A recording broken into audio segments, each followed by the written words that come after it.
Lihat, wala tasbitul qol. Itu dia surga ataupun neraka kan. Dia tak pernah terlihat oleh mata. Kita mungkin pernah melihat sesuatu pemandangan yang indah, yang begitu mengagumkan, membuat kita mengucapkan wah. Kita cakap mungkin seperti inilah surganya Allah. Demi Allah, tuan-tuan dan puan-puan, apa yang kita lihat itu bila dibandingkan dengan surganya Allah, itu tidaklah ada apa-apanya. Kita pernah mendengarkan suara yang begitu indah, dikarenakan merdunya suara kita sampai terlelap-lelap, terkantuk-kantuk. Kita cakap macamnya suara yang ada di surga. Demi Allah, kalau dibandingkan dengan indahnya surganya Allah, tidak adalah bandingnya kemerduan dan juga keindahan suara yang kita dengarkan di atas muka bumi Allah ini. Mungkin kita pernah pada saat malam kita membayangkan sesuatu yang begitu indah. Kita dalam hati kita terpikir sesuatu yang begitu indah. Kita cakap seperti inilah surga Allah. Apa yang ada dalam bayangan kita itu bila dibandingkan dengan surganya Allah, tidaklah ada apa-apanya.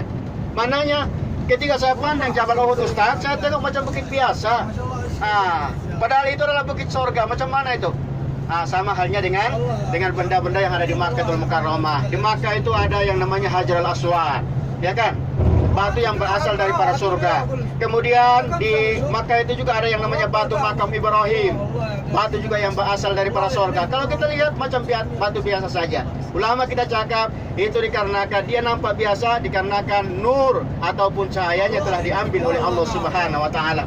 Sebab kalau nur itu tak Allah ambil, maka dunia beserta isinya tak akan sanggup untuk menerima yang namanya nur ataupun cahaya daripada Hajarul Aswad, makam Ibrahim ataupun juga yang namanya Jabal Uhud ini. Tuan-tuan dan puan-puan pada tamu Allah Subhanahu wa taala dan penjara makam Rasul yang dimuliakan. Di lembah daripada Jabal Uhud terjadi sebuah peperangan yang disebut dengan perang Uhud, ya kan? Perang Uhud terjadi di mana adanya niat orang-orang kafir Quraisy yang daripada Makkahul Mukarramah untuk menuntut balas atas kekalahan mereka pada saat terjadi perang Badar. Di mana pada saat perang Badar itu jumlah orang-orang kafir berjumlah 1000 orang, sedangkan Islam hanya 313 orang. Tetapi peperangan dimenangkan oleh Islam pada saat itu. Maka orang-orang kafir itu balik ke Mekah dalam keadaan malu sangat. Mereka malu dengan orang-orang Mekah. Mereka malu, tak mungkin rasanya itu 313 orang boleh mengalahkan 1000 orang. Sehingga mereka malu dan balik ke Makkah dan mereka itu bermusyawarah dan mereka kumpulkan harta. Di mana harta itu digunakan untuk belanja mereka berperang untuk menuntut balas atas kekalahan mereka. Kurang lebih dalam 1 tahun mereka kumpulkan harta, maka mereka pun berangkatlah daripada Makkah menuju Madinah, berusaha untuk menuntut balas dan memerangi kaum muslimin yang ada di Madinatul Munawwarah. Tuan-tuan dan puan-puan yang dimuliakan Allah, maka saat itu Rasulullah SAW mengetahui kedatangan orang-orang kafir ini dan beliau pun memanggil sahabat-sahabat untuk bermusyawarah. Di mana dalam musyawarah itu diputuskan bahwasanya kaum muslimin harus keluar daripada Madinah, di mana ditentukanlah tempatnya di lembah daripada Jabal Uhud lah mereka akan berperang dan menghadapi pasukan daripada kaum kafir Quraisy yang berasal daripada Makkahul Mukarramah. Tuan-tuan dan puan-puan tengok sebelah kanan, inilah dia Jabal Uhud ya. Jabal Uhud ini kata para ulama kita kurang lebih dalam 8 sampai 10 km panjangnya. Ya, 8 sampai 10 km. Inilah dia Jabal Uhud yang ada di sebelah kita. Kemudian tuan-tuan dan puan-puan, dalam peperangan ini dikarenakan dia dahsyat sekali, dan nanti kita akan jelaskan nanti insyaallah. Dikarenakan dahsyat sekali, maka dalam sejarah peperangan Rasulullah SAW, dalam peperangan Uhud lah yang paling banyak kaum muslimin gugur dalam peperangan. Sehingga dikatakan jumlah mereka ada yang mengatakan 73 orang ya yang meninggal, yang mati syahid. Termasuk diantaranya paman beliau yang bernama Hamzah ya. Paman Nabi kita yang bernama Hamzah, di mana dia termasuk orang yang mati syahid dan dipanggil dengan gelaran Sayyidus Syuhada ataupun penghulu daripada orang-orang yang mati syahid. Tuan-tuan dan puan-puan yang dimuliakan Allah Subhanahu wa taala, maka insyaallah nantinya di kawasan daripada Jabal Uhud ini kita akan singgah nanti di lembahnya dan insyaallah kita akan berziarah kepada para syuhada Uhud. Tuan-tuan dan puan-puan, masa kita berada di lembah daripada Jabal Uhud ini, saya sekali lagi dengan tak bosan-bosannya ingatkan dengan tuan-tuan dan puan-puan agar kiranya kalau boleh kita menjimat masa.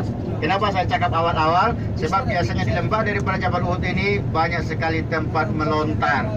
Ya, jangan nanti melontarnya itu membuat kita lupa, kawan sudah menunggu sampai mungkin pendak tunggu, tapi kita juga masih sibuk untuk beli belah dan lain sebagainya. Ini lontar lagi besar tempat lontar. Oke, tuan-tuan dan puan-puan yang dimuliakan Allah, insya Allah kemana-mana tempat yang akan kita ziarahi ataupun kita lewati selalu ada tempat melontar.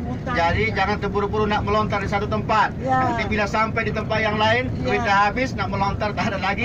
Tuan-tuan dan puan-puan akan kecewa. Nak minta duit dengan saya tak ada. Pinjam boleh masa Eka. Tuan-tuan dan puan-puan, kita masih boleh tengok Jabal Uhud ya, yang ada di sebelah kanan kita. Tengok tempat melontar dengan Tuan-tuan dan puan-puan yang dimuliakan Allah, di lembah daripada Jabal Uhud ini ada satu buah bukit kecil yang disebut dengan Jabal Rummat, ya, ataupun Bukit Pemanah.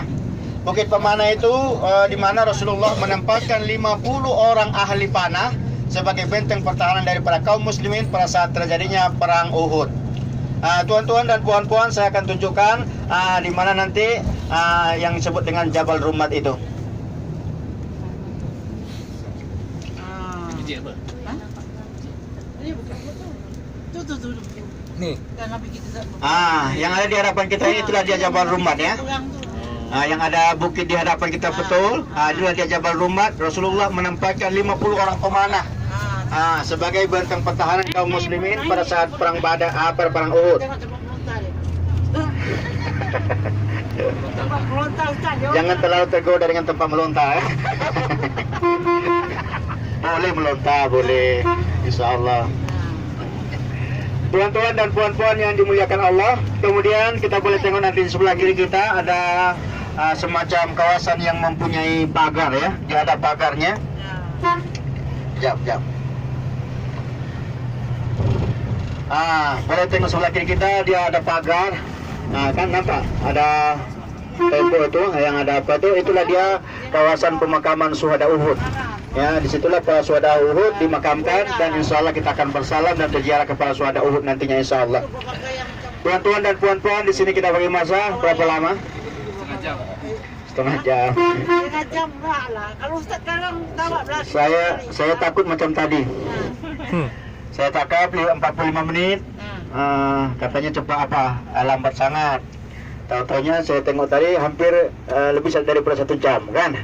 Jadi saya cakap 20 menit. Ya. Sekarang ini saya cakap 20 menit dan insya Allah larinya setengah jam. Kalau saya cakap nanti setengah jam, takutnya jadinya 1 jam. Ya. Jadi maksud saya kita paham-paham juga lah untuk menjimat masa ataupun waktu kita. Ini juga adalah untuk kebaikan kita bersama insya Allah.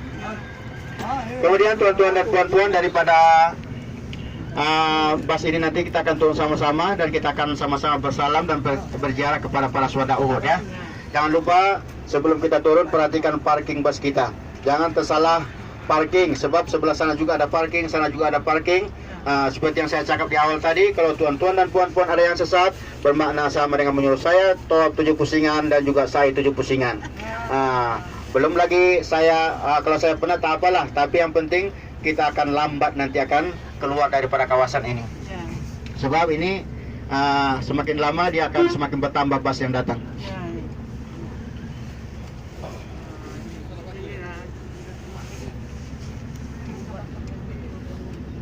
Macam ni ada ambulan, bolehlah buat tanda-tanda bagi kita untuk balik kan. Itu ada sekolah.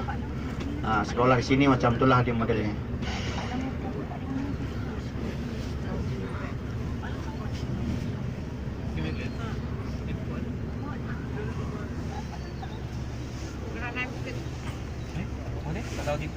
Jadi saya harapkan dalam pukul 10.30 kita sudah berada dalam bas lagi ya. Sebab kita nak singgah lagi di Pasar Kurma. Sementara pukul 12 suku sudah Juhur. Jadi akan lambat nanti.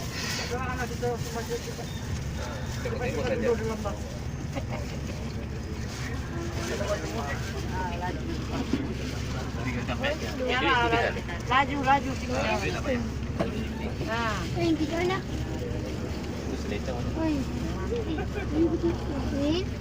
Ini juga ya. Bukan nih, lambat. Seperti ada lepas. Dah. Laju tinggal. Pilih satu air. Tinggal, laju. Pasal kita apa? Oke, para tuan-tuan dan puan-puan dipersilakan untuk turun dengan sepenuh hormat.